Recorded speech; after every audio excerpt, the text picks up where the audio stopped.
Good evening, you're watching Just the News. I'm Amita Balachandra. We start off with an update on the flood and heavy rainfall situation in northern India. We start off with Rajasthan, where heavy rains in Rajasthan have led to floods in several areas, including Kota. Schools have been shut in Kota, Bharan, Jhalawar, and Bundi. Now, an Indian Air Force helicopter has been called to conduct a rescue operation in Bharan district, while schools in at least four districts have been shut. Now, rivers like Chambal, Parvan, Parvati, and Kalisin are flooded, and excess water from overflowing dams is being released by opening their gates. In the meantime, in Kota, approximately 3,500 people were shifted from low lying areas to safer places and temporary shelters as the areas were submerged because of heavy rainfall. Several areas like Dholpur and Karoli are waterlogged because of heavy rains as well. According to officials, about 2.76 lakh cusecs of water has been released from the barrage so far. In the meantime, Madhya Pradesh's Bhopal has seen its heaviest rainfall since 2016. A biker was killed and three others were injured in raid related incidents.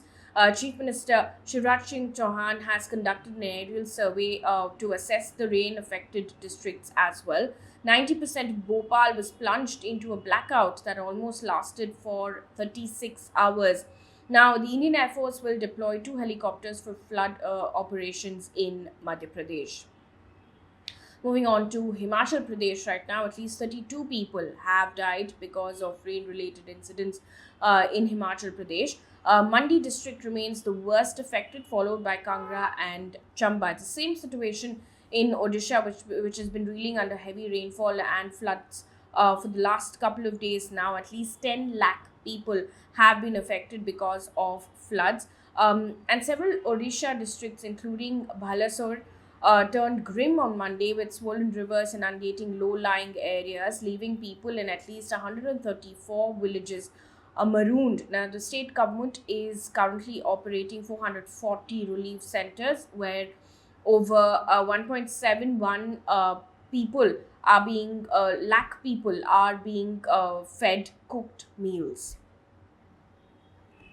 Moving on from this story now to an update on the Bilkis Bano case. According to a report by Live Law, Supreme Court has said that it would look into a plea challenging the release of the 11 convicts convicted of rape and murder in the Bilkis Bano case. Advocate Aparna Bhatt has mentioned the matter before CJI and V. Ramana, wherein she had sought for an urgent listing on the 24th of August.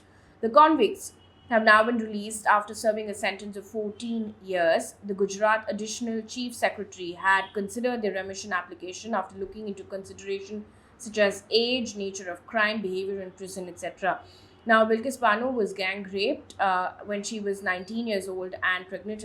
It was one of the most horrific cases of the 2002 Gujarat riots. Her 3-year-old daughter, along with her family members, were also killed.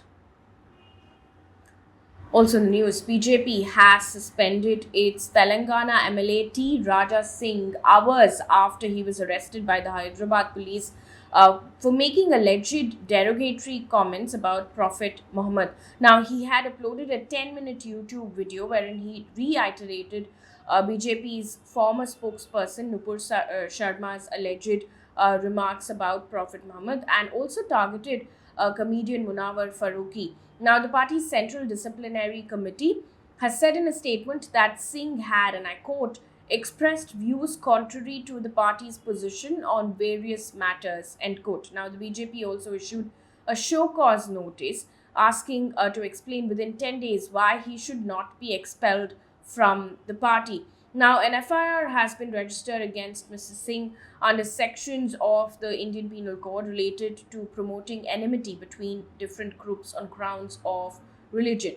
To this, of course, T. Raja said, and I quote, "My video was aimed at Farooqi and I stand by my words and I did not hurt anyone's sentiments. This was the first part of the video. There will be a second video as well," end quote. Now, the video has now been removed from YouTube. A huge crowd, in fact, had gathered outside the commissioner's office and several other places in the city. Protesters took to the streets. They were taken into custody and later shifted to various police stations. Also in the news, the Committee on Minimum Support Price formed 4 subgroups on mandated topics, including making MSP more effective and transparent. In its first meeting that was held on Monday, this is according to PTI, Samyukta Kisan Morcha remained absent from this meeting. Now, the committee headed by former Agriculture Secretary Sanjay Agarwal discussed ways to promote zero budget based farming, to change crop patterns, keeping in mind the changing needs of the country, and to make MSP more effective and transparent.